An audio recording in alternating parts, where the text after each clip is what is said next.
नमस्कार दोस्तों, कैसे हैं आप लोग। आई होप आप लोग बहुत अच्छे होंगे, स्वस्थ होंगे, मस्त होंगे, एकदम जबरदस्त होंगे, चकाचक होंगे। तो आइए आज की इस वीडियो में हम लोग देख लेते हैं कक्षा 10वीं के विज्ञान का तीसरा अध्याय। और तीसरा अध्याय क्या दे रखा है, देखिए तीसरा अध्याय आप लोग का क्या दे रखा है, धातु एवं अधातु। इससे पहले जो दो अध्याय, दोनों अध्याय एकदम जबरदस्त तरीका से वन शॉर्टेड वीडियो में जो है कंप्लीट हो चुका है। अगर आप लोग नहीं देखे तो इसी वीडियो के नीचे डिस्क्रिप्शन बॉक्स में आप लोग को लिंक मिल जाएगा प्लेलिस्ट का, वहां से जाकर आप लोग सभी वीडियो को देख सकते हैं। तो भैया आज हम लोग पढ़ने वाले हैं तीसरा अध्याय। तीसरा अध्याय है धातु और अधातु। इस अध्याय को भी एक ही वीडियो में खत्म कर देंगे, एकदम जबरदस्त तरीका से आप लोग को पढ़ा देंगे, कहीं कोई टेंशन की बात नहीं है। बस इस वीडियो को जो है आप लोग को पूरा वॉच करना होगा, ठीक है, पूरा देख लीजिएगा ना, कंप्लीट हो जाएगा। और हाँ, वीडियो को लाइक नहीं कि जल्दी से आप लोग लाइक कर दीजिए, चैनल पर नए हो चैनल को सब्सक्राइब कर देना और प्यारा से कमेंट जरूर चिपका देना। चलो भाई, आज हम लोग क्या पढ़ने वाले हैं, धातु और अधातु। आइए सबसे पहले तो हम लोग क्या करेंगे, धातु और अधातु के बारे में सबसे पहले हम लोग क्या करेंगे, जानेंगे भैया धातु कहते किसको हैं और धातु कहते किसको है। और आज ही की इस वीडियो में हम आपको ट्रिक बता देंगे कि धातु को कैसे पहचानेंगे। हालांकि एलिमेंट का जो है आप लोग लिस्ट देखिएगा तो उसमें समझ में नहीं आता 10वां वाला बच्चा अक्सर ये धातु है कि अधातु है। सीधी बात समझिए, जिसमें यम लगा रहा है, जैसे सोडियम हो गया, एल्युमिनियम हो गया, लिथियम हो गया, यम आ रहा है अंतिम में, जिसमें यम आ रहा है वो क्या होता है, धातु होता है। आप जानते थे? कमेंट करके जरूर बताओ कि भाई ये जानते थे। तो सबसे पहले हम लोग धातु के बारे में पढ़ेंगे।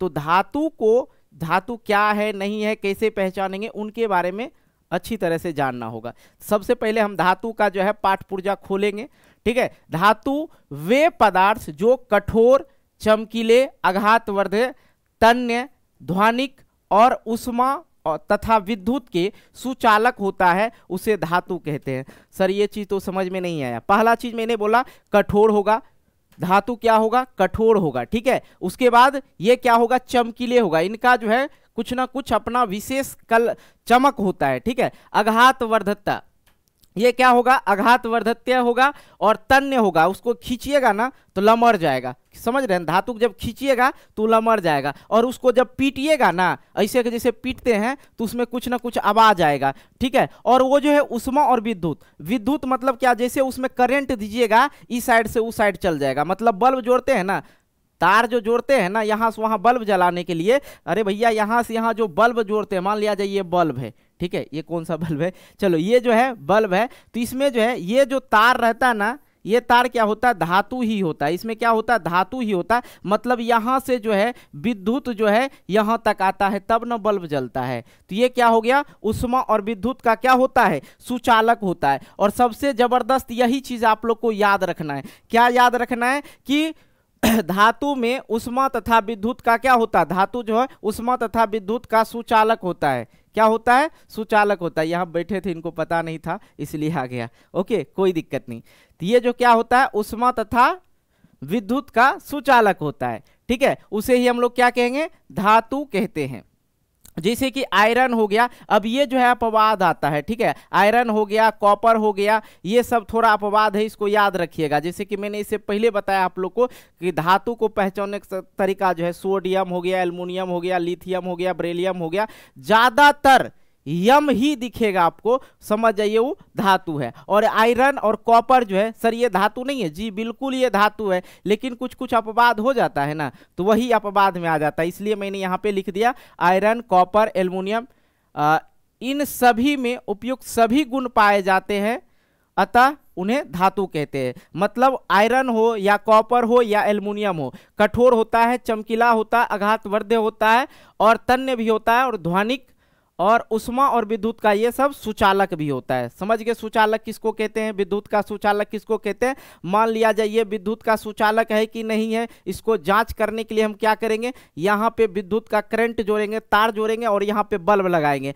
अगर बल्ब जल गया तो इसमें विद्युत का प्रवाह हो रहा है, ओके। उसी प्रकार से सेम उल्टा हो जाता है अधातु। अधातु क्या होता है समझो, वे पदार्थ जो कठोर तो होता है, वे पदार्थ जो कठोर, चमकीला, आघातवर्धक, तन्य, ध्वनिक ना होकर उष्मा तथा विद्युत का कुचालक हो, अर्थात वो क्या कहलाएगा, अधातु कहलाएगा। अधातु जो होता है ना वो कठोर ज्यादातर और धातु नहीं होता है, एक दो जो है अपवाद में आ जाता है, समझ गए। और उसका कोई एक विशेष प्रकार का उनके पास कोई चमक नहीं होता, उस पे पेंट कर देते हैं। जैसे ये प्लास्टिक का पेन हो गया, ठीक है, ये प्लास्टिक का पेन हो गया, इस पे पेंट कर दिया गया, इसमें कोई ध्वनि नहीं होता, इसमें कोई ध्वनि नहीं होता, इसको हम खींचेंगे टूट जाएगा, ये लमड़ेगा नहीं, ये जो है ज्यादा लंबा नहीं होगा, इसको खींचेंगे टूट जाएगा पट से।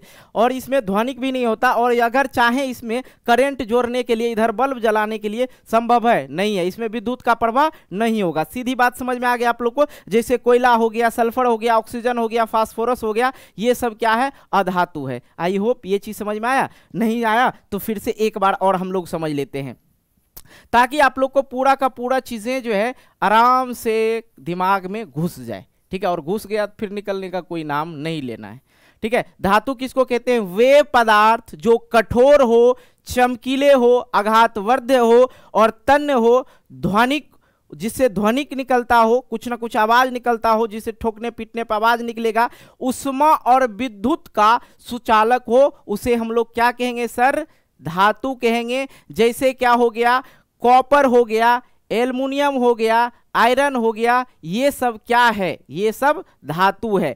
अधातु किसको कहेंगे, जिसमें विद्युत का प्रवाह नहीं हो। एक ही चीज याद रखिए, जिसमें विद्युत का प्रवाह नहीं हो, मतलब विद्युत इस पार से उस पार नहीं गुजरता हो, उसे ही हम लोग क्या कहेंगे, अधातु कहेंगे। और ज्यादा याद रखना है तो याद रखिएगा, वे पदार्थ जो कठोर, ठीक है, वे पदार्थ जो कठोर, चमकीले, आघातवर्ध, तन्य, ध्वनिक ना हो तथा उष्मा और विद्युत का कुचालक हो, अधातु कहलाता है। जैसे कोयला, सल्फर, ऑक्सीजन, फास्फोरस आदि क्या है, अधातु है। आई होप ये क्लियर हो गया होगा। आगे हम लोग बढ़ते हैं, तो इसके भौतिक गुण, ठीक है, इसके भौतिक गुण को हम लोग समझते हैं। एक होता है रासायनिक गुण और दूसरा क्या होता है, भौतिक गुण। रासायनिक गुण में क्या होता है कि वो आकार, आकृति और उसका कलर सारा कुछ चेंज हो जाता है, ठीक ना। जैसे पानी को जो है, पानी को जमा देते हैं, बर्फ बन गया, चावल बना दिए, वो भी एक रासायनिक गुण हो गया। भात पहले क्या था, उसको चावल बोलते, फिर बन गया तो क्या हो गया, भात हो गया,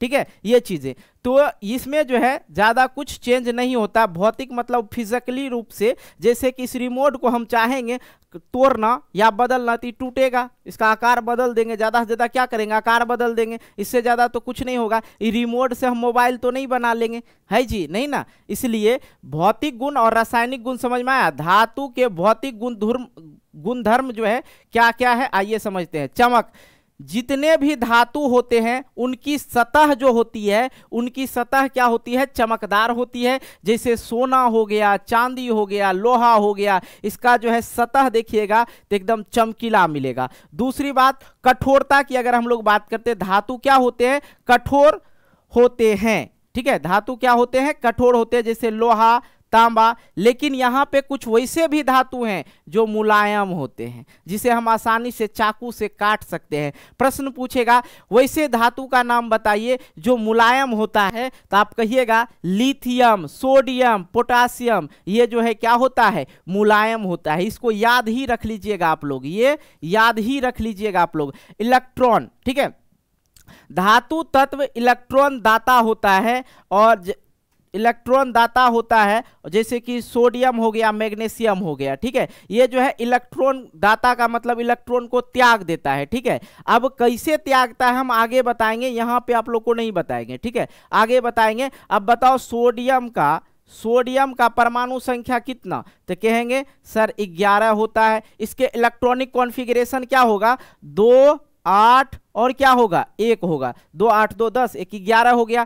और इसमें जो है बाह्यतम कक्षा में इसको कितना चाहिए, बाह्यतम कक्षा में कितना इलेक्ट्रॉन चाहिए, 8। लेकिन यहाँ पे बाह्यतम कक्षा में कितना इलेक्ट्रॉन है, 1 है। इसलिए 1 इलेक्ट्रॉन को फेंक देता है, लोग को देता है, जाओ। ये इसलिए इसको क्या कहा जाता है, ये त्याग कर देता है, इलेक्ट्रॉन दाता बोला जाता है। ओके, सभी में ऐसा होता है। लेकिन जो अधातु होता है वो क्या होता है, वो लेता है, इलेक्ट्रॉन को लेता है, ठीक है। और दूसरी बात की जो धातु होता है उस पे धन आयन होता है, क्या होता है, धन आयन होता है। आगे हम लोग बढ़ते हैं, आगे हम लोग देखते हैं। यहाँ पे लिथियम है, सोडियम है और पोटासियम है। तो भाई लिथियम सोडियम को जो है केरोसिन तेल में डुबा के रखा जाता है। क्या किया जाता है? केरोसिन तेल में जो है डुबा के रखा जाता है। जैसे ये बाहर आएगा, केरोसिन तेल में जो है ऑक्सीजन नहीं पाया जाता है, जैसे ये केरोसिन तेल से बाहर आया तो इसमें आग लग जाता है, क्योंकि ऑक्सीजन से क्या कर लेता है? अभिक्रिया कर लेता है। ये चीज पता था ना जी? आ जाओ आगे हम लोग बढ़ते हैं, आगे हम लोग बढ़ते हैं, देखते हैं कि रूप अवस्था, इसकी अवस्था क्या होती है? धातु कमरे के ताप पर ठोस अवस्था में रहता है। जितना भी धातु है वो जो है कमरे के ताप पर जो है ठोस रहता है। जैसे ये हो गया, मान लिया जी ये धातु है, मान लेने में कोई दिक्कत है जी? नहीं ना। हाँ, इसको मान लीजिए ये धातु है, ये जो है कतनो गर्मी होगा, ठंडी होगा, या कमरा का जो तापमान होगा नॉर्मली, उस पे ये क्या रहेगा? कठोरे रहेगा। ये नहीं कि जैसे ठंडा हुआ ये नरम हो जाएगा, जैसे गर्म हुआ ये टाइट हो जाएगा, वैसा कुछ नहीं होता। लेकिन कुछ कुछ होता है, जैसे कि लेकिन मरकरी जिसे पारा बोलते हैं, यह द्रव अवस्था में होता है, कमरे के ताप में। वैसा कौन सा धातु है जो कमरे के ताप में क्या होता है? द्रव अवस्था में पाया जाता है। प्रश्न पूछेगा ऑब्जेक्टिव तो याद रखिएगा मरकरी या पारा, जिसे पीबी बोला जाता है। ठीक है, सॉरी पीबी नहीं पारा, इसी को मरकरी बोलिए या पारा बोलिए। ओके, अवस्था में पाया जाता। आघात वर्ध्यता, ये क्या होता है सर? धातु को पीटकर पतली चादरों में परिवर्तित किया जा सकता है, इसी को बोला जाता है आघात वर्ध्यता। ठीक है, अब देखो कोई भी सोना जो हम लोग पहनते हैं उसको जो है पीट पीट पीट के क्या करता है? लंबा चौड़ा बनाता है, हार बनाता है। इतना को सोना लेगा, पूरा एक पूरे गला का हार बना देता है। इसको जितना जितना पीटा जाए उतना इला मरता। देखते हैं ना, इतना के लोहा ले जाइए, कचिया बना के आ जाइएगा, काहे लोहार लोग जाइएगा, वो आग में दे के उसको पीट के जो है उसका आकृति ये बदल देता है कि नहीं? तो इसको ये जो है परिवर्तित हो जाता है, मतलब धातु को पीटकर पतली चादरों में परिवर्तित किया जा सकता है। तन्यता के मतलब क्या होता है? धातुओं को पतली तार के रूप में बनाया जा सकता है। जो धातु है उसको पतला तार भी बनाया जा सकता है एकदम। ओके, जैसे हो गया 1 ग्राम सोना लीजिएगा ना, 1 ग्राम सोना से जो है 2 किलोमीटर लंबा तार खींच सकते हैं, 1 ग्राम सोना से। बात समझ? लेकिन तब फिर भी महंगा है। 1 ग्राम सोना का दाम पड़ जाता है 50 से 60 हजार रुपया, है कि नहीं जी? इसलिए इसका उपयोग ज्यादा नहीं किया जाता है। ओके, आ जाओ आगे हम लोग बढ़ते हैं, देखते हैं विद्युत और उष्मा का चालक। तो धातु विद्युत व उष्मा के चालक होते हैं, जैसे चांदी हो गया, तांबा हो गया। लेकिन सीसा जो है, याद रखिएगा, लेकिन सीसा पारा उष्मा के कुचालक है।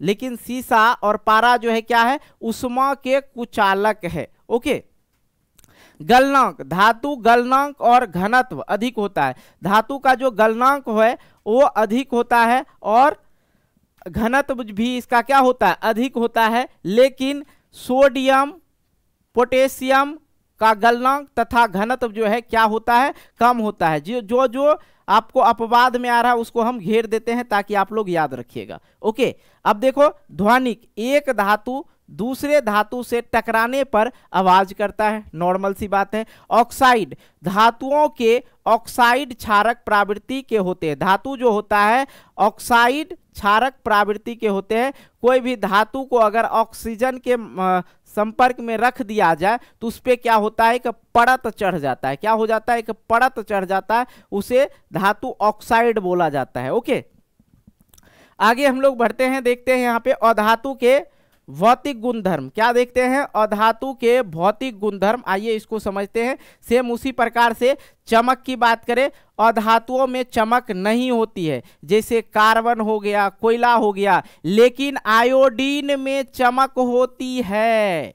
मैंने क्या बोला कि भाई अधातु में चमक नहीं होती है, लेकिन वैसा कौन सा वो धातु है जिसमें चमक होती है? तो याद रखिएगा आयोडीन। ऐसा कौन सा अधातु है जिसमें चमक होती है? आयोडीन। ये भी क्या है? अपवाद है, नोट कर लीजिएगा। कठोरता की अगर हम लोग बात करते हैं, अधातु कठोर नहीं होते हैं, जैसे कोयला हो गया। ठीक है, कोयला कठोर होता नहीं होता, बुड़बुड़ा टाइप का होता है। लेकिन हीरा जो है सबसे कठोर होता है। लेकिन ये क्या है? अधातु है। क्या है? अधातु है। क्या है? अधातु है। ठीक है, वैसा कौन सा अधातु है जो क्या होता है? कठोर होता है, लेकिन सभी अधातु कठोर नहीं होता, यही होता है, इसको अपवाद में रखा गया है। ओके, आइए अवस्था की बात करें हम लोग। अधातु कमरे के ताप पर या तो ठोस या गैसीय अवस्था में होता है, लेकिन ब्रोमीन, ये भी अपवाद है, ब्रोमीन जो है अधातु होते हुए, ठीक है, अधातु होते हुए भी ये द्रव अवस्था में होता है। ठीक है, तो कुछ कुछ जो है अपवाद दोनों में है।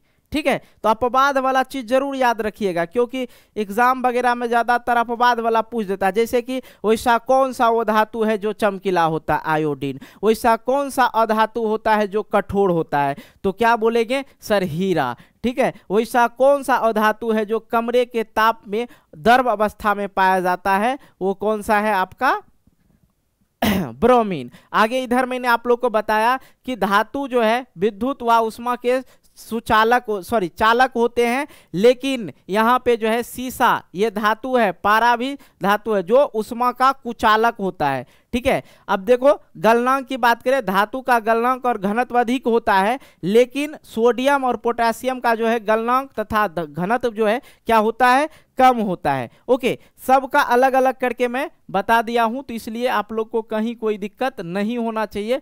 आइए और भी हम चीज देखते हैं। आघात वर्धता का जो है किसका हम लोग पढ़ रहे हैं, अधातु का भौतिक गुणधर्म। आघात वर्धता समझ लेते हैं। इसमें अधातु को पीट कर पतली चादर में परिवर्तित नहीं किया जा सकता है। मान लो भैया ये अधातु है, ठीक है, ये अधातु है और इसको हम जब पीटेंगे तो ये टूटेगा, यह टूटेगा, है कि नहीं, ये टूट जाएगा, ना कि ये पीट कर लंबी चादर बना देंगे, संभव ही नहीं है। ठीक है, और आगे हम लोग बढ़ते हैं, देखते हैं यहाँ पे तन्यता की बात करते हैं। अधातुओं को पतली तार के रूप में बनाया नहीं जा सकता है। अधातु को जब पतला तार बनाएंगे तो वो टूट जाएगा। ठीक है, इसे नहीं बनाया जा सकता। विद्युत और उष्मा के क्या होते हैं, ये कुचालक होते हैं। अधातु विद्युत व उष्मा के कुचालक होते हैं, लेकिन लेकिन लेकिन लेकिन ग्रेफाइट क्या है, अधातु है। क्या है, अधातु है, याद रखिएगा। ग्रेफाइट क्या है, अधातु है, लेकिन ये विद्युत का क्या होता है, सुचालक होता है। वैसा कौन सा अधातु है जो विद्युत का सुचालक होता है, तो ग्रेफाइट होता है। क्या होता है, ग्रेफाइट होता है। आई होप आप लोग समझे कि नहीं समझे। और इसमें जो होता है इलेक्ट्रॉन, ठीक है, इलेक्ट्रॉन की अगर मैं बात करूं तो ये लेने वाला होता है। ठीक है, ये इलेक्ट्रॉन को ग्रहण करता है। अगर मैं लिख दूं यहां पे यह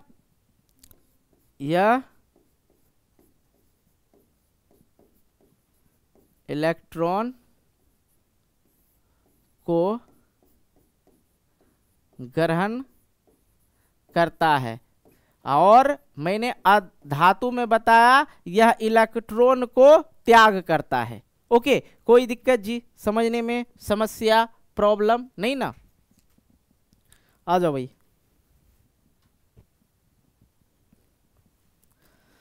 आगे हम लोग बढ़ते हैं, देखते हैं अधातु के और भी है। गलनांक के बारे में पढ़ लेते हैं, ध्वनिक और ऑक्साइड। तो गलनांक की बात करें, अधातु का गलनांक और घनत्व जो है क्या होता है, कम होता है। इसका अधातु का गलनांक और घनत्व क्या होता है, कम होता है। धात्विक की अगर मैं बात करूं, अधातु कठोर सतह से टकराने पर आवाज नहीं करता। अधातु जो है कठोर सतह पर टकराने से आवाज नहीं करता है। ऑक्साइड की बात करें, धातुओं के ऑक्साइड क्या होता है, अम्लीय प्रवृत्ति का होता है। इस पे जो है जमता है ना, वो नीला रंग का परत जम जाता है। ओके, आ जाओ आगे हम लोग बढ़ते हैं। देखते हैं धातुओं का रासायनिक गुणधर्म। मेरे भाई इससे पहले मैंने भौतिक गुणधर्म के बारे में बात किया। आई होप आप लोग को समझ में आ गया होगा, कोई दिक्कत नहीं। अब हम लोग धातुओं के रासायनिक गुणधर्म के बारे में समझ लेते हैं। आइए, धातुओं के वायु के साथ अगर अभिक्रिया किया जाए, कोई भी धातु है उसको वायु के साथ जब अभिक्रिया कराया जाता है तो उस पे क्या होता है, धातु ऑक्साइड बन जाता है। धातु ऑक्साइड बन जाता है मतलब उस पे एक परत चढ़ जाती है, सीधी बात समझिए। धातुएं ऑक्सीजन के साथ अभिक्रिया करके धातु ऑक्साइड बनाती है। जैसे धातु हो गया, धातु को जब ऑक्सीजन के संपर्क में रखेंगे तो धातु ऑक्साइड बन जाती है। जैसे यहाँ पे कॉपर है, कॉपर और ऑक्सीजन को जब क्या कराएंगे, रिएक्शन करवाएंगे, ठीक है, तो क्या होगा, कॉपर ऑक्साइड बन जाएगा। और एल्युमिनियम और ऑक्साइड को जब हम संपर्क करवाएंगे, जैसे एल्युमिनियम वायु के संपर्क में आएगा तो एल्युमिनियम ऑक्साइड बन जाता है। मतलब जो भी धातु है अगर वो वायु के संपर्क में आता है तो क्या हो जाता है, धातु ऑक्साइड बन जाता है। मतलब उस धातु पे एक ऑक्साइड परत चढ़ जाती है। समझ में आ रहा है ना। अब कोनो चीज रख दीजिए ना बाहर में, देखिएगा जंग लग जाता है। लेकिन जो अधातु होगा उसका अम्लीयता उस पर चढ़ जाता है, उस पर क्या होता है, अम्लीयता आ जाता है। जैसे कि मैंने पहले बताया, क्या बताया, अम्लीय प्रवृत्ति के होते हैं। लेकिन ये जो धातु होते हैं इस पे क्या होता है, ऑक्साइड परत बन जाती है। आगे की ओर हम लोग बढ़ते हैं, देखते हैं। धातुएं ऑक्सीजन के साथ अलग अलग तरह से अभिक्रिया करते हैं। धातु जो है ऑक्सीजन के साथ अलग अलग तरह की अभिक्रिया करते हैं। तो एक एक चीज को हम लोग समझेंगे। और हाँ, वीडियो को लाइक नहीं किया जल्दी से कर दीजिए। देखिए पसीना तरबतर हो जाते हैं, काहे कि पंखा जो हम शौक से बंद कर दिए हैं, समझे।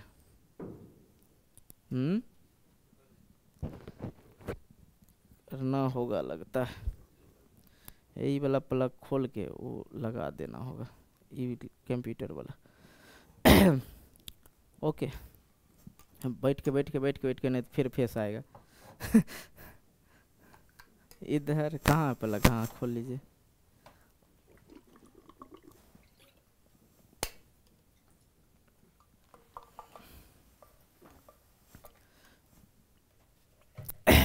चलो भाई कोई नहीं, आप लोग इस चीज को स्किप कर देना, इधर घुमा दीजिएगा। चलो भाई, अब यहाँ पे हम लोग देखते हैं कि सोडियम पोटासियम वायु के संपर्क में आने पर उसमें क्या लग जाता है, आग लग जाता है। जैसे कि मैंने आप लोग को पहले ही बताया, इधर खींच लीजिए। जैसे कि मैंने आप लोग को पहले ही बताया, जैसे कि सोडियम जो है, सोडियम हो गया, पोटेशियम हो गया, ये जो है वायु के संपर्क में जैसे आएगा इसमें क्या लग जाता है, आग लग जाता है। इसलिए इसको क्या किया जाता है, केरोसिन तेल में डुबा के रखा जाता है। काहे कि केरोसिन तेल में जो है ऑक्सीजन की मात्रा नहीं होती, ऑक्सीजन होती ही नहीं। वो पर्दा पीछे कर दीजिए नहीं तो फाड़ देगा।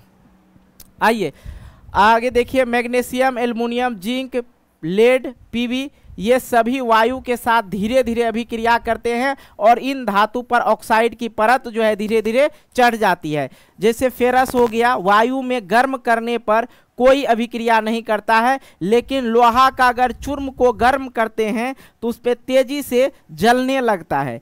और उसी बात कॉपर पे आते हैं। कॉपर पर वायु की उपस्थिति में काले रंग की परत चढ़ जाती है और सोना चांदी वायु के साथ अभिक्रिया नहीं करता है। ठीक है, अब देखो भाई यहाँ पे जो है मैंने एक एक करके आप लोग को बता दिया कि धातु जो होता है ऑक्सीजन के साथ अलग अलग तरह से अभिक्रिया करता है। जैसे कि सोडियम हो गया, पोटेशियम हो गया, ये वायु के संपर्क में आते ही इसमें आग लग जाता है। इसलिए इसको केरोसिन तेल में डुबा के रखा जाता है। भैया क्यों? क्योंकि केरोसिन तेल में ऑक्सीजन नहीं होती है। ओके, दूसरा कि मैग्नीशियम, एल्युमिनियम, जिंक और लेड जो है ये सभी वायु के संपर्क में धीरे धीरे अभिक्रिया करता है और इस पे जो है ऑक्साइड की परत चढ़ जाती है। लेकिन फेरस जो होता है वायु में गर्म करने पे कोई अभिक्रिया नहीं करती। लेकिन लोहा का अगर चूर्ण, ठीक है, फेरस का अगर चूर्ण देखा जाए उसको गर्म करने पर वो तेजी से जलने लगता है। कॉपर की उपस्थिति अगर वायु में हो तो उस पर काले रंग की परत चढ़ जाती है और सोना और चांदी जो है वायु के साथ अभिक्रिया नहीं करती है। आगे हम लोग बढ़े, चलो भैया आगे हम लोग बढ़ते हैं। अब आगे देखिए, उभयधर्मी ऑक्साइड, ये क्या होता है मेरे भाई, समझ लो। वे धातु ऑक्साइड जो अम्ल और क्षारक दोनों से अभिक्रिया करते हैं, उत्पाद में जल तथा लवण बनाते हैं।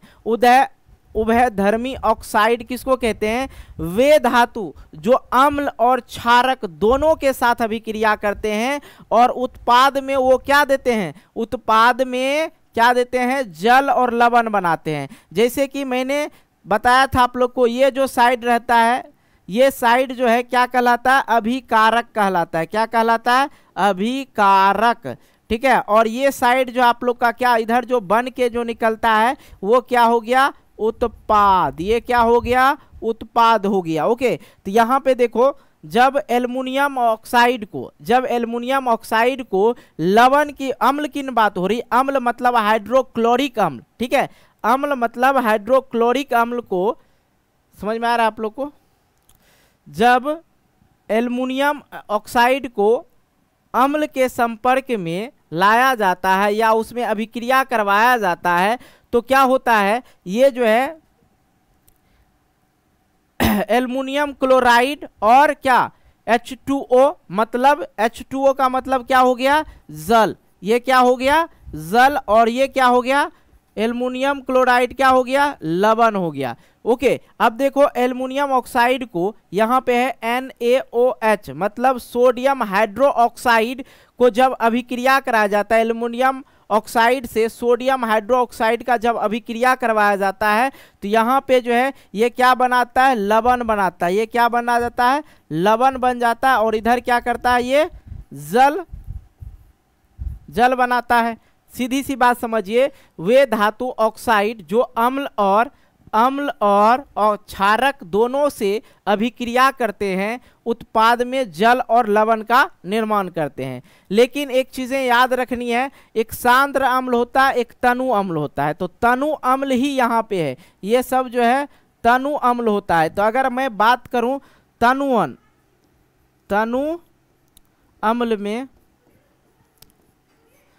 अम्ल में यहाँ लिख देते हैं भाई, टेंशन नहीं लो। सांद्र अम्ल और तनु अम्ल किसको कहते हैं, तनु अम्ल देखो वैसा अम्ल जिसमें अम्ल की मात्रा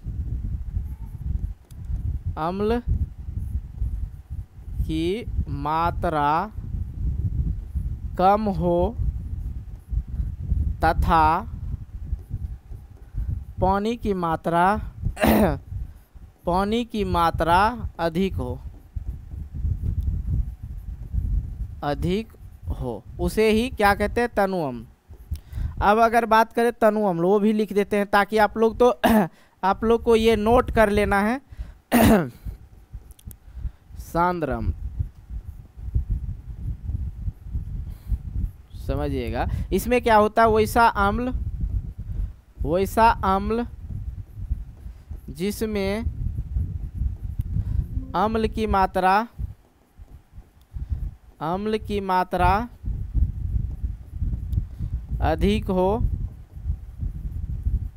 अधिक हो तथा पानी की मात्रा कम हो।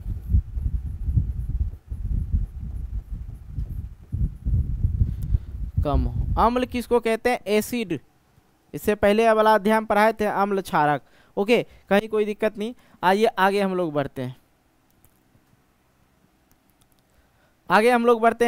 जब जल के साथ अभिक्रिया होगा धातु का, जब जल के साथ अभिक्रिया होगा, धातु को जब जल के साथ अभिक्रिया करवाते हैं तो धातु ऑक्साइड या हाइड्रो ऑक्साइड या हाइड्रोजन बनता है। ठीक है, जब जल के साथ अभिक्रिया करवाते हैं तो क्या होता है, अब यहाँ पे धातु ऑक्साइड और ये क्या है, हाइड्रो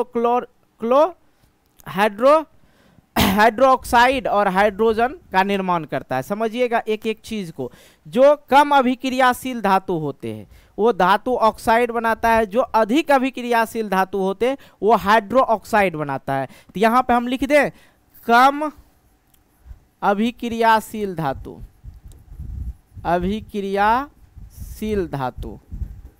जब अधिक अभिक्रियाशील धातु रहेगा तो हाइड्रो ऑक्साइड बनाएगा। ओके, ये चीज समझ में आ गया। लेकिन हाइड्रोजन तो हर हाल में वो बनाएगा ही बनाएगा। जैसे यहाँ आप देखो सोडियम हो गया और यहाँ पे क्या है, जल हो गया। ठीक है, और यहाँ पे क्या बनाया, सोडियम हाइड्रो ऑक्साइड, मतलब सोडियम हाइड्रो ऑक्साइड बनाया यहाँ पे, और यहाँ पे जल। अब यहाँ आप देखो ये क्या है, कैल्शियम और जल के साथ जब अभिक्रिया के बाद कैल्शियम हाइड्रो ऑक्साइड बना, और ये क्या बना, ये H2 गैस निकला, हाइड्रोजन निकला। ये तो हाइड्रोजन सब में ही आएगा। फेरस और जल के साथ अभिक्रिया किया, फेरस ऑक्साइड बना, ठीक है।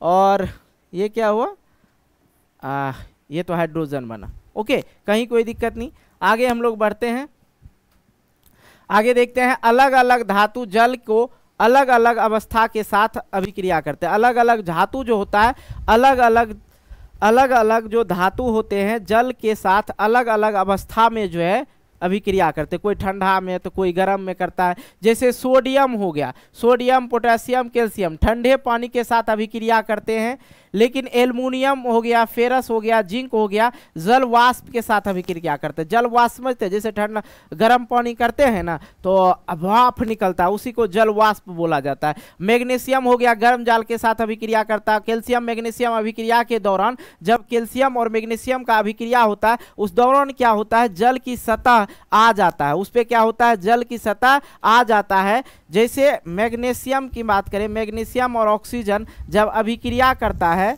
ऑक्सीजन क्या है ना बात है, सॉरी जल का, तो उस पे जो है क्योंकि हाइड्रोजन गैस का बुलबुले कैल्शियम और मैग्नीशियम सतह पर चिपक जाता है, तो हाइड्रोजन गैस के बुलबुले जो है कैल्शियम और मैग्नीशियम सतह पे आके क्या हो जाती है, चिपक जाती है। तो ये चीजें समझ में आ गया आप लोग को। जब कैल्शियम और मैग्नीशियम अभिक्रिया के दौरान जल की सतह क्या होता है, दौरान जल की सतह आ जाता है, तो क्योंकि हाइड्रोजन गैस के बुलबुले कैल्शियम मैग्नीशियम की सतह पर क्या होता है, चिपक जाता है। ओके, अब देखो सोना चांदी कॉपर लेड जल के साथ अभिक्रिया नहीं करता है। सोना चांदी कॉपर लेड जो है जल के साथ अभिक्रिया नहीं करता है। ओके, आ जाओ भाई, सिर्फ यही सब है ही। अब देखो भाई, धातु के अम्ल के साथ अभिक्रिया करवाते हैं। जब धातु को अम्ल के साथ अभिक्रिया करवाते हैं तो क्या होता है, धातु क्या हो गया, धातु देखो यहाँ पे मैंने बताया था ना सांद्र अम्ल, अच्छा यहाँ पे अधिक मात्रा में, सांद्र उल्टा बता दिए, सांद्र और तनु, जिसमें अधिक मात्रा में अम्ल अधिक मात्रा में, अच्छा उल्टा मैंने लिख दिया, सॉरी, यहाँ पे मैंने उल्टा लिख दिया। ठीक है, इस चीज को आप लोग ठीक कर लीजिएगा। वैसा अम्ल जिसमें अम्ल की मात्रा अधिक हो, यहाँ पे लिख देते हैं अधिक हो तथा पानी की मात्रा कम हो। ठीक है, नहीं तो आप लोग मिस्टेक कर जाइएगा, मेरे से ही मिस्टेक हुआ। अब इसमें क्या होता है, अधिक होता है अम्ल की मात्रा, वैसा अम्ल जिसमें अम्ल की मात्रा अधिक होता हो, कम होता हो, यहाँ पे क्या हो जाएगा, कम होता हो। ठीक है, यहाँ पे क्या होगा, कम और पानी की मात्रा अधिक। ठीक है, पानी की मात्रा अधिक, मैंने उल्टा ही लिख दिया था, कोई नहीं। आ जाओ भाई, चलो भाई यहाँ पे देख लो, धातु को जब अम्ल के साथ अभिक्रिया करवाते हैं तो हमेशा जो है तनु अम्ल के साथ ही अभिक्रिया करता है। क्या करता है, तनु अम्ल के साथ ही अभिक्रिया करता है। मैंने तनु अम्ल लिखा है ना, हाँ, तनु अम्ल के साथ ही अभिक्रिया करता है। अच्छा, मैंने लिखा था तनु अम्ल लेकिन वहाँ पे गलती कर दिया था। ओके, कोई नहीं, चलो। धातु जो है तनु अम्ल के साथ अभिक्रिया करता है जिसमें लवण और हाइड्रोजन प्राप्त होता है। जिसमें क्या होता है, लवण और हाइड्रोजन प्राप्त होता है। जैसे कि फेरस हो गया, फेरस को जब हाइड्रोक्लोरिक अम्ल के साथ अभिक्रिया करवाते हैं तो ये क्या हो जाता है, फेरस क्लोराइड बन जाता है। ठीक है, अब देखो, और ये क्या होता है, हाइड्रोजन गैस, ये क्या हो गया, लवण हो गया। और यहाँ पे क्या हो रहा है, विस्थापन अभिक्रिया हो रहा है। क्या है कि कम अभिक्रियाशील वाला अधिक अभिक्रियाशील वाला धातु जो है अभिक्रिया वाला शील के साथ ये चला जाता है। यहाँ पे देखो एल्युमिनियम क्लोराइड बन गया, एल्युमिनियम क्लोराइड बन गया, और ये जो है हाइड्रोजन कम अभिक्रियाशील वाला तत्व को क्या करता है, बाहर फेंक देता है। जैसे कि हाइड्रोजन को यहाँ फेंक दिया। ओके, तो ये चीज समझ में आ गया। अरे भैया आसान है, जब धातु को अम्ल के साथ अभिक्रिया करवाते हैं, धातु को किस अम्ल के साथ अभिक्रिया होगा, तनु अम्ल के साथ अभिक्रिया होगा, तो उत्पाद में लवण और हाइड्रोजन प्राप्त होगा। और ये जो है विस्थापन अभिक्रिया होता, मतलब अधिक अभिक्रियाशील वाले तत्व जो है कम अभिक्रियाशील वाले तत्व को विस्थापित कर देता है। ओके, सांद्रम जिसमें अम्ल की अधिक मात्रा में हो और जल कम मात्रा में हो। तनु अम्ल जिसमें अम्ल की मात्रा कम हो और पानी की मात्रा क्या हो, अधिक हो। ओके, आइए आगे हम लोग बढ़ते हैं। आगे हम लोग बढ़ते हैं, धातुओं के अन्य धातु लवणों के साथ अभिक्रिया करवाते हैं। जैसे धातु ए हो गया, लवण विलयन जो है बी मान लिए, तो लवण विलयन ए हो जाएगा और धातु बी हो जाएगा। अब कैसे? सिंपल सी बात है, वही चीज जो मैंने पहले बताया। देखो ये फेरस है और कॉपर सल्फेट है। क्या है? कॉपर सल्फेट है। यहाँ पे जो है कम अधिक अभिक्रियाशील वाले तत्व जो है कम अभिक्रियाशील वाले तत्व को फेंक देता है। क्या करता है? हटा देता है। ओके, तो यहाँ पे क्या हो गया? फेरस सल्फेट हो गया और कॉपर को भेज दिया यहाँ, कॉपर को भेज दिया बाहर। ओके, ये चीजें समझ में आ गया आप लोग को। आगे हम लोग बढ़ते हैं, देखते हैं यहाँ पे कह रहा है धातुओं की उनकी क्रियाशील के आधार पर अवरोही क्रम में सक्रियता श्रेणी में निम्नलिखित है। सक्रियता श्रेणी निम्नलिखित है।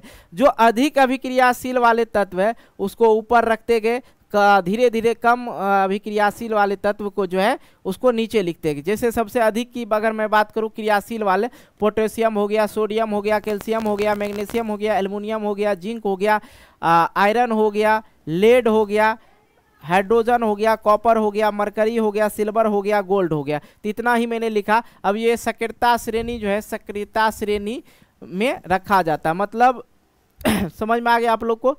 ये है, आप लोग लिख लीजिए। सबसे अधिक अभिक्रियाशील वाले पोटेशियम, उसके बाद सोडियम, कैल्शियम, मैग्नीशियम, एल्युमिनियम आपके एग्जाम में जो है पूछा जाता है। अब रोही क्रम में लिखिए, तो आप लोग ये चार्ट याद रखिएगा। स्क्रीनशॉट लेना है तो ले लीजिए। आइए आगे हम लोग बढ़ते हैं, देखते हैं धातुओं को अधातु के साथ अभिक्रिया करवाते हैं। ठीक है, धातु को जो है अब क्या करेंगे? अधातु के साथ अभिक्रिया करवाते हैं। तत्वों की अभिक्रियाशीलता संयोजकता कोष को पूर्ण करने की प्रवृत्ति के रूप में समझ सकते हैं। तत्वों की अभिक्रियाशीलता संयोजकता कोष, ठीक है, संयोजकता कोष को पूर्ण करने की प्रवृत्ति के रूप में समझ सकते हैं। धातु संयोजकता कोष से इलेक्ट्रॉन त्याग करके धन आयन बनता है। अब भैया बताओ, धातु मैंने लिखा यहाँ पे सोडियम Na, सोडियम, और सोडियम की परमाणु संख्या 11, इलेक्ट्रॉनिक कॉन्फ़िगरेशन 2 8 1 8 2 10 1 11, और इसके वाह्यतम कक्षा में इलेक्ट्रॉन जो होना चाहिए 8 होना चाहिए। संयोजकता कोष में जो है 8 इलेक्ट्रॉन की जरूरत पड़ता है, लेकिन इसके संयोजकता कोष में 1 इलेक्ट्रॉन है। तो ई की कहेगा कि भैया जाओ तुम, भगाता है। क्या कर देता है? एक को क्या कर देता है? एक को ये क्या कर देता है? त्याग देता है, त्याग देता है। ठीक है, तो अब इसके संयोजकता कोष में जो इलेक्ट्रॉन बचा, कितना बचा? 2 8 बचा। ठीक है, लेकिन इस पे क्या होता है? धन आयन रहता है। क्या रहता है? धन आयन रहता है, मतलब ये त्याग करता है। सोडियम पे प्लस आयन बनता है। ठीक है, क्योंकि ये त्याग देता है। ठीक है, उसी प्रकार अगर मैं बात करूं क्लोरीन की, ठीक है, क्लोरीन क्या है? क्लोरीन, अब देखो क्लोरीन को जो है, क्लोरीन का परमाणु संख्या 17। अब इसको देखो 2 8 और 7, लेकिन संयोजकता श्रेणी में कितना चाहिए? 8 इलेक्ट्रॉन चाहिए, लेकिन इसके संयोजकता श्रेणी में या बाह्यतम कक्षा में जो है कितना इलेक्ट्रॉन है? तो कहेंगे 7 सर, ये तो नहीं हो रहा। तो ये क्या करेगा? ये क्या करेगा? ये लेगा, एक ले सकता है, लेकिन ये 7 नहीं ले सकता। 7 लेगा कोई? देगा उतना? पूरा नहीं देगा। तो इसलिए एक इससे ले लेगा, एक इससे लेगा, तो ये क्या बना लेगा? 8 बना लेगा। हालांकि ये लिया, लेकिन ये लिया तब फिर भी लिया है तो क्या हुआ? ये धन आयन नहीं बनाएगा, ऋण आयन बनाएगा। क्या बनाएगा? ऋण आयन बनाएगा। ये चीज समझ में आ गया? ये चीज समझ में आ गया? समझो पूरी चीज समझ में आ गया घटना। अब देखो, अधातुओं संयोजकता कोष में इलेक्ट्रॉन ग्रहण करके भी ऋण आयन बनाता है। ये इसका जो मैंने आप लोग को बताया अधातु के बारे में, अधातु के बारे में बताया। इधर जो है धातु के बारे में बताया, इधर जो है मैंने धातु के बारे में बताया। ओके, कोई दिक्कत? ऐसे यौगिक जो इलेक्ट्रॉन का आदान प्रदान द्वारा बनते हैं उन्हें आयनिक यौगिक कहते हैं। क्या कहते हैं? उसे आयनिक यौगिक कहते हैं। आगे हम लोग बढ़ते हैं, देखते हैं। अब देखो NaCl का निर्माण देखो। सोडियम का परमाणु संख्या मैंने बता रखा था 11, क्या होता है? 2 8 1 होता है। अब इस पे प्लस आयन बनता है, मैंने बताया। क्लोरीन का बताया 17, तो ये एक लेता है, इससे जो है एक ले लेता है। एक लेने के बाद भी क्या होता है? क्लोरीन ऋण आयन बनाता है। ओके, कोई दिक्कत नहीं। आइए आगे हम लोग बढ़ते हैं। अब देखो, धातु और अधातु में जो है आयनिक यौगिक मैंने पढ़ा दिया ना? नहीं पढ़ा है, आयनिक यौगिक पढ़ाते हैं। आयनिक यौगिक के गुणधर्म पढ़ लेते हैं। ओके ओके, तो भाई आप लोगों को ये वीडियो देख के समझ में आ रहा था, इस वीडियो को लाइक ज़रूर करना, दोस्तों के साथ भी शेयर करना।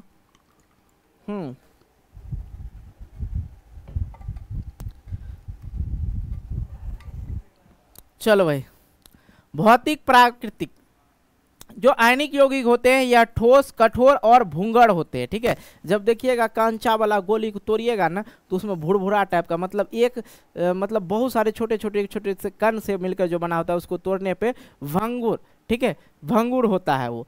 गलनांक और क्वथनांक की बात करें, इसमें अधिक होता है। घुलनशीलता की अगर बात करें, या घुलनशीलता, परंतु जैसे देखो जब जल घुलनशील होता है, लेकिन पेट्रोल केरोसिन में ये अघुलनशील होता है, जो आयनिक यौगिक होते हैं। विद्युत की चालकता की बात करें तो आयनिक यौगिक जलीय विलयन और गलित रूप में विद्युत का चालन करते हैं, लेकिन ठोस अवस्था में यह विद्युत का चालन नहीं करता है। आगे हम लोग बढ़ते हैं, देखते हैं धातुओं की प्राप्ति या धात्विक। ठीक है, खनिज सबसे पहले समझ लेंगे, अयस्क समझ लेंगे, गैंग समझ लेते हैं। ठीक है, अब देखो धातुओं की जो प्राप्ति, खनिज की बात करें, पृथ्वी में प्राकृतिक रूप से उपस्थित तत्व एवं यौगिक को खनिज कहते हैं। खनिज किसको कहते हैं? पृथ्वी में प्राकृतिक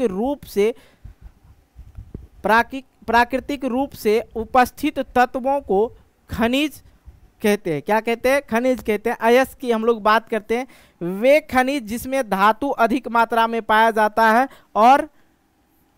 और उसे निकलना लाभकारी होता है, उसे ही अयस्क कहते हैं। ठीक है, वे खनिज जिसमें धातु अधिक मात्रा में पाई जाती है और उसे निकालना लाभकारी होता है, उसे ही हम लोग क्या कहेंगे?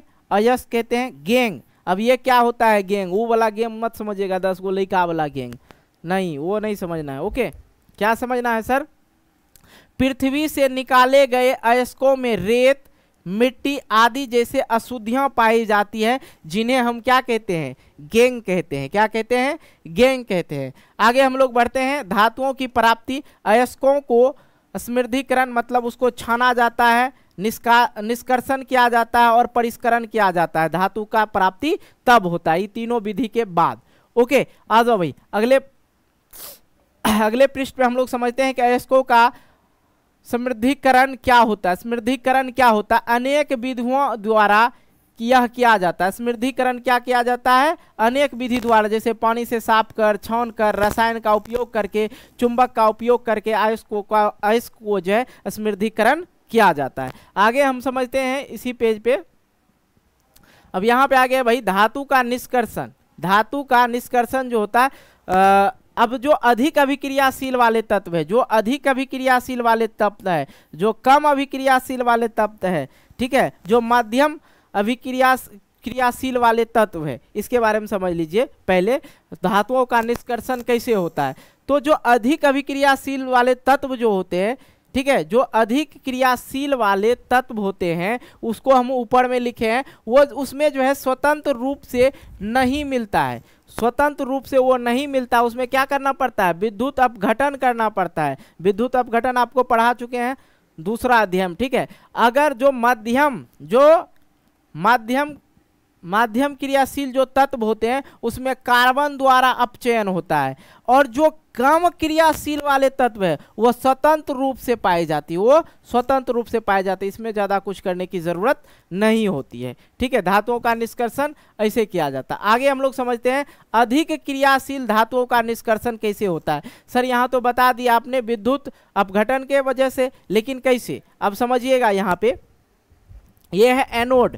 क्या है? एनोड। और ये क्या है? कैथोड। यहाँ पे है क्लोरीन और यहाँ पे है सोडियम, ठीक है। ये एनोड पे जो है प्लस चार्ज रहता है, लेकिन कैथोड पे जो है माइनस चार्ज रहता है। इन धातुओं को विद्युत अपघटन द्वारा प्राप्त किया जाता है, जैसे NaCl हो गया, नमक, ठीक है। नमक का निष्कर्षण करें तो धातु पे कैथोड, ठीक है, धातु कैथोड पर होता है। धातु जो होता है क्या होता है? कैथोड पर होता है। और क्लोरीन जो होता है क्या होता है? एनोड पे होता है, क्योंकि इस पे माइनस चार्ज होता है, और इस पे क्या होता है? प्लस चार्ज होता है, ठीक है। आगे हम इसके बारे में चर्चा करेंगे, यहाँ पे नहीं। यहाँ पे समझे धातु कैथोड पर होता है और क्लोरीन एनोड पर होता है। ओके, आगे हम लोग बढ़ते हैं, देखते हैं। यहाँ पे आप लोग को पूरा कंप्लीट रूप से समझ में आ जाएगा, टेंशन नहीं लेना है। वहाँ पे भी करते वही बात बताते, यहाँ पे भी वही बात हो जाएगा।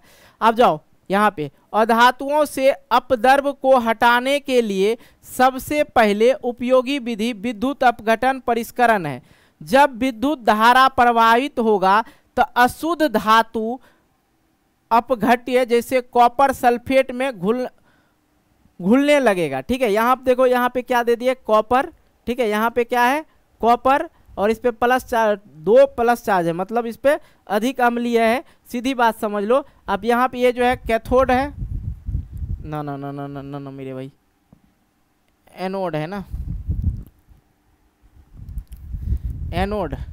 एनोड पे जो है प्लस चार्ज होता है, एनोड, और कैथोड, कैथोड पे माइनस चार्ज। यहाँ पे अम्लीय कॉपर सल्फेट, इसमें विलयन डाला गया है, और इस पे एनोड पोल पे प्लस चार्ज, और कैथोड पोल पे क्या, माइनस चार्ज दिया गया, और इसमें जो है विद्युत को जोड़ा गया। इसमें क्या क्या, विद्युत जब लगाया गया तो क्या होता है, जो विद्युत होता है उसमें अगर धारा प्रवाहित किया जाए तो जो अशुद्ध धातु होता है वो विघटित होने लगता है, अपघटित होने लगता है। ठीक है, और यहाँ पे जाके अशुद्धियां जो है क्या हो जाती है, जम जाती है। ठीक है, उसी समय अपघट्य से शुद्ध धातु उतनी ही मात्रा में कैथोड पर क्या हो जाता है, निक्षेपित होगा, और विल्य अशुद्धियां एनोड के तली पे निक्षेपित होती है, जिसे एनोड पंक कहा जाता है, एनोड पंक कहा जाता है। ठीक है, चलो भैया आगे वही है, एनोड पे जो है देखो कॉपर दिए, और कॉपर कैथोड पे +2 आ गया, तो वही चीज़ है, ज़्यादा कुछ है नहीं। इस पे जो है कॉपर की बात करें, इस पे प्लस चार्ज होता है, ये क्या होता है, ऋण आयन होता है, मतलब ले रहा है यहाँ पे। ठीक है, और ये यहाँ पे कैथोड है, यहाँ पे भी क्या हो रहा है, ऋण आयन रहता है इस पे।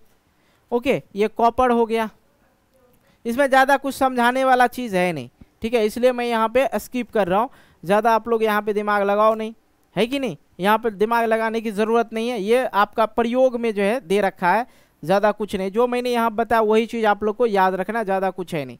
ठीक है, आ जाओ हम लोग, अब हम लोग समझते हैं संक्षारण। धातुएं अपनी आसपास अलग आर्द्रता व वायु के संपर्क में आने से संक्षारित हो जाता है। कोई भी देखो धातु आसपास अम्ल, आर्द्रता व वायु के संपर्क में जब भी आता है तो उसमें क्या हो जाता है, संक्षारित होने लगता है, जंग लगना शुरू हो जाता है। सिल्वर वायु की उपस्थिति में जब भी आता है तो काला हो जाता है। कॉपर आर्द्र कार्बन डाइऑक्साइड के साथ अभिक्रिया करके हरे रंग का कॉपर कार्बोनेट बनाता है। लोहा आर्द्र वायु के संपर्क में आने पे भूरे रंग का परत बनाता है। ओके, यही चीजें थी और ज्यादा कुछ नहीं। संक्षारण से अगर सुरक्षा की बात करें कि सर संक्षारण से सुरक्षा कैसे कर सके, है कि नहीं जी, संक्षारण से सुरक्षा कैसे करें। अब कुछ बच्चा वो माइंड मत करना ये वाला चीज सर आपने ये कह छोड़ दिया, इसको ज्यादा पढ़ने की जरूरत नहीं जी, रियल में ये पढ़ने की ज्यादा जरूरत है ही नहीं। यही जो मैंने आपको यहाँ पे समझाया ना, लिखा ना, वही चीजें हैं। ठीक है, कुछ नहीं है। आ जाओ, अब देखो संक्षारण से सुरक्षा मतलब उस पर परत ना जमे। ये स्टील की बोतल देख रहे हैं ना, अगर इस पे चाहेंगे किसी भी प्रकार का ये काला ना हो या इस पे कोई परत ना पड़े, गंदा ना पड़े, इस पे क्या करेंगे, पेंट लगा देंगे, है कि नहीं। अब देखो बहुत तरह की विधि होती है। धातुओं के संक्षारण से बचाने के लिए विभिन्न विधि अपनाई जाती है, जैसे पेंट करना, तेल लगाकर, यशद लोपन, क्रोमियम लेपन, एनोडीकरण या मिश्र धातु बनाकर। ठीक है, अब देखो बच्चे के मन में आ रहा होगा यशद लेपन क्या होता है सर। यशद लेपन लोहा व इस्पात को जंग से बचाने के लिए उस पर जो है जिंक की परत चढ़ाई जाती है। इसी प्रक्रम को यशद लेपन कहा जाता है। जैसे मिश्र धातु की बात करें, मिश्र धातु यहाँ पे बनाया था, मिश्र धातु बनाकर यह 2 या 2 से अधिक धातु या अधातु, ठीक है, धातु या अधातु, धातु और अधातु की सामग्री मिश्रण होते हैं। क्या करते हैं, मिश्र धातु किसको कहते हैं, धातु से कोई 2 धातु या धातु अधातु को मिलाकर जो बनाया जाता है उसी को मिश्र धातु कहा जाता है।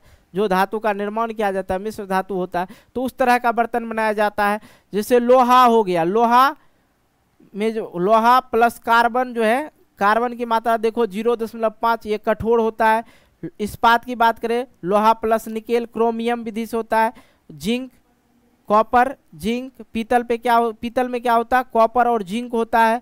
कांसा में क्या होता है, कॉपर और टीन होता है। ये आपके एग्जाम में पूछे जाते हैं, ठीक है, तो याद आप लोग रख सकते हैं इस चीज से कि लोहा जो है किसके मिश्र धातु होते हैं, तो कहेंगे लोहा जो है कार्बन के मिश्र धातु होते हैं, 0.5 कठोरता के लिए दिया जाता है। इस्पात में जो है लोहा, निकेल और क्रोमियम होता है।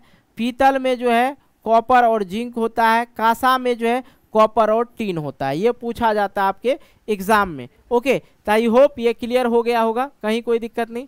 तो वही आप लोग का जो है पूरा का पूरा अध्याय जो है यहीं पे कंप्लीट हो जाता है। बाकी अगर आप लोग को तब फिर भी लगे कि भाई कुछ ना कुछ सर छूटा हुआ, तो कमेंट करना, उसके लिए स्पेशल वीडियो बना देंगे, कोई दिक्कत नहीं ना। तो भाई इस वीडियो को हम यहीं पे समाप्त करते हैं और मिलते हैं फिर से एक नए वीडियो को लेके।